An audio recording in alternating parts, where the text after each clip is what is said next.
Breaking news దేశాన్ని ఉలిక్కిపాటుకు గురిచేసిన విజయనగరం పేలుళ్ల కుట్ర case విచారణ ఇవాళ 5వ రోజుకు చేరింది.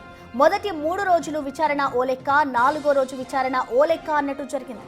మొదటి 3 రోజులు సమీర్, సిరాజ్ నోరు మెదపకపోవడంతో విచారణ విధానం మార్చినట్టుగా తెలుస్తోంది. పైగా నిన్న అర్ధరాత్రి వరకు నిందితులను ప్రశ్నించిన ఎన్ఐఏ అధికారులు కీలక సమాచారాన్ని రాబట్టినట్టుగా తెలుస్తోంది. నిందితులు వెనక్కి ఎవరున్నారు, వారు ఎవరికి ట్రైనింగ్ ఇచ్చారనే అంశాలను కొంతమేర అధికారులు రాబట్టారు. పేలుడు పదార్థాలను ఎంత మొత్తంలో కొనుగోలు చేయాలి, ఏ పేలుడు పదార్థాలు కొనుగోలు చేయాలని అనుకున్నారని అధికారులు సిరాజ్ను ప్రశ్నించారు. దీనికి సంబంధించి కూడా కీలక అంశాలు చెప్పారు నిందితులు.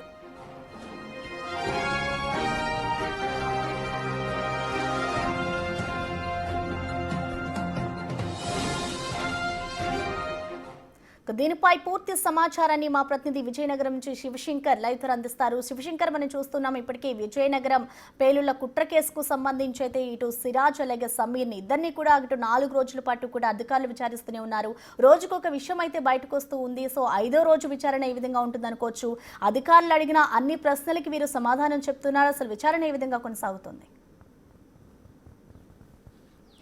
ప్రసన్న, మనం చూసినట్లయితే ఇప్పటికే 4 రోజుల విచారణ అయితే పూర్తయింది. 5వ రోజు విచారణ ఈరోజు ఇంకా మరికొద్దిసేపటి క్రితమే ప్రారంభమైనట్లుగా మనకు తెలుస్తుంది. అయితే మొదటి 3 రోజుల విచారణకి అదేవిధంగా 4వ రోజు విచారణకి చాలా తేడా ఉందని చెప్పుకోవచ్చు. 4వ రోజు విచారణలో పూర్తిగా తమదైన శైలిలో ఎన్ఐఏ అధికారులు విచారించినట్లు తెలుస్తుంది. ఎందుకంటే మొదటి 3 రోజులు పెద్దగా సమాచారం రానప్పటికీ కూడా 4వ రోజు కీలకమైన సమాచారాన్ని అధికారులు రాబట్టినట్లు చాలా స్పష్టంగా తెలుస్తుంది. ముఖ్యంగా వీళ్ళిద్దరూ ఎక్కడెక్కడ శిక్షణ పొందారు, ఏదైతే మనకి సిరాజ్ సమీర్ ఇద్దరు కూడా చాలా కీలకంగా అహీం గ్రూప్లో ఉన్నారు. సిరాజ్ అయితే అహీం గ్రూప్కి అధినేతగా మనకు తెలుస్తుంది.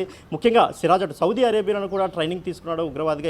ఎక్కడెక్కడంటే బాంబులు ఏ విధంగా పేల్చాలి, పేలుడు పదార్థాలు ఏ విధంగా తయారు చేయడం దానిపై కూడా సౌదీ అరేబియాలో ట్రైనింగ్ తీసుకున్నట్టు మనకు తెలుస్తుంది. అదేవిధంగా సమీర్ పాకిస్తాన్ వెళ్ళి కొంత ట్రైనింగ్ కూడా తీసుకున్నట్లు ఇప్పటికే సమీర్ కీలక సమాచారాన్ని ఎన్ఐఏ అధికారులు దృష్టి కూడా తీసుకొచ్చిన పరిస్థితి. మరోవైపు మనం చూసుకున్నట్లయితే ఆర్థిక లావాదేవీలకు సంబంధించి కూడా కీలకమైన సమాచారాన్ని ఇప్పటికే అధికారులు సేకరించినట్టు తెలుస్తుంది. ఎందుకంటే అటు ఒమన్లో ఉన్నటువంటి ఇమ్రాన్ అక్రమ్ కావచ్చు, అదేవిధంగా సౌదీ అరేబియాలో ఉన్నటువంటి వ్యక్తి కావచ్చు, వీళ్ళిద్దరూ కూడా కీలకంగా ఉన్నటువంటి పరిస్థితి ఉంది. వీళ్ళిద్దరి ద్వారానే పూర్తిగా ఆర్థిక లావాదేవీలు జరిగినటువంటి విషయాన్ని కూడా ఇప్పటికే అధికారులు ఒక నిర్ధారణకు వచ్చారు. ముఖ్యంగా చూసుకున్నట్లయితే అసలు పేలుడు పదార్థాలు ఎక్కడ కొనాలి, ఏ విధంగా బాంబులు తయారు చేయాలి, ఏ పేలుడు పదార్థాలతో ఒక పెద్ద విస్ఫోటనం సృష్టించవచ్చు, ఈ వ్యవహారాలన్నీ కూడా సౌదీ హ్యాండ్లర్ల నుంచి వీళ్ళిద్దరికీ వచ్చినట్టు తెలుస్తుంది. అక్కడే సిరాజ్ కూడా ట్రైనింగ్లోని ఈ విషయాలన్నీ కూడా తెలుసుకుని వచ్చి అటు మరోమారు అటు భారత్లో కూడా అటు ఉత్తరప్రదేశ్ కావచ్చు, మహారాష్ట్ర, కర్ణాటక ఈ ప్రాంతాల్లో కూడా మరోమారు ట్రైనింగ్ తీసుకున్నట్లయితే చాలా స్పష్టంగా తెలుస్తుంది. మరోవైపు మనం చూసుకున్నట్లయితే అటు ఏదైతే సిరాజ్ కుటుంబ సభ్యులు తన తండ్రి అజీజుర్ రెహమాన్ కావచ్చు, తన సిస్టర్ కావచ్చు, వీళ్ళిద్దరి దగ్గర నుంచి కూడా ఇప్పటికే పోలీసులు స్టేట్మెంట్ రికార్డు చేసుకున్న పరిస్థితి ఉంది. ఎందుకంటే సిరాజ్తో పాటు తన సిస్టర్ కూడా హైదరాబాద్లో కోచింగ్ తీసుకున్నట్లయితే ఇప్పుడిప్పుడే కీలకంగా అందుతున్నటువంటి సమాచారం కాబట్టి వాళ్ళిద్దరిని కూడా విచారించి వారి యొక్క స్టేట్మెంట్ కూడా రికార్డు చేసుకున్నటువంటి పరిస్థితి మనకి చాలా స్పష్టంగా కనిపిస్తుంది. 5వ రోజు విచారణలో కూడా కీలకమైన అంశాలు బయట తీసే అవకాశం కనిపిస్తుంది. ముఖ్యంగా మనం చూసినట్లయితే ఏదైతే ఢిల్లీలో ఉన్నటువంటి చూసే షాహిబ్ కావచ్చు, జషీన్ కావచ్చు, వీళ్ళిద్దరు గురించి కూడా పోలీసులు కీలకమైన సమాచారాన్ని రాబడుతున్నారు. ఎందుకంటే సిరాజు ఢిల్లీ వెళ్ళినప్పుడు ఏదైతే మనకి ఈ సంవత్సరం రిపబ్లిక్ డే రోజు ఢిల్లీ వెళ్ళాడో, ఢిల్లీ వెళ్ళిన తర్వాత షాహిబ్, జషీన్ ఇద్దరిని కూడా కలవడానికి వెళ్ళినప్పుడు షాహిబ్ అయితే విదేశాలకు వెళ్ళాడని అయితే చెప్పడం జరిగింది. అయితే విదేశాలకు వెళ్ళాడని మాత్రం చెప్పాడు తప్ప ఏ దేశానికి వెళ్ళాడో పూర్తి వివరాలు అయితే వెల్లడించలేదు. సో దాని గురించి కూడా ఆధారాలు సేకరించేందుకైతే ఎన్ఐఏ అధికారులు కృషి చేస్తున్నటువంటి పరిస్థితి అయితే ఉంది. మరోవైపు మనం చూసుకున్నట్లయితే ఇప్పటికే అబ్స్కాండ్ అయినటువంటి యూపీకి చెందిన బాదర్ కావచ్చు, అదేవిధంగా వరంగల్కి చెందినటువంటి ఫర్హాన్ మొయిద్దన్ వీళ్ళిద్దరి కోసం కూడా సుమారు 4 బృందాలుగా విడిపోయి అధికారులందరూ కూడా గాలిస్తున్నటువంటి పరిస్థితి అయితే ప్రస్తుతం మనకు కనిపిస్తోంది. ఏదైనప్పటికీ కూడా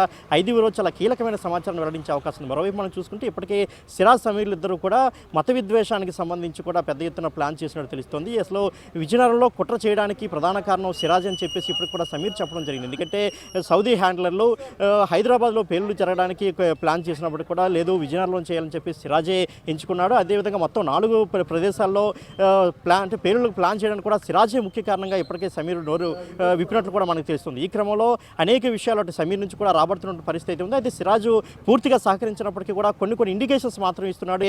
సౌదీ హ్యాండ్లర్కి సంబంధించి కావచ్చు, ఒమన్ హ్యాండ్లర్కి సంబంధించి కొన్ని కీలకమైన సమాచారం అయితే ఇచ్చాడని తెలుస్తోంది. మరోవైపు చూసుకున్నట్లయితే ఆర్ఎస్ఎస్ భావజాలానికి సంబంధించి వీళ్ళిద్దరూ చాలా వ్యతిరేకంగా ఉన్న పరిస్థితుల్లో వారి గురించి కూడా కొంత సమాచారం అయితే రాబట్టినట్టు మనకు తెలుస్తోంది. Prasanna, right, thank you.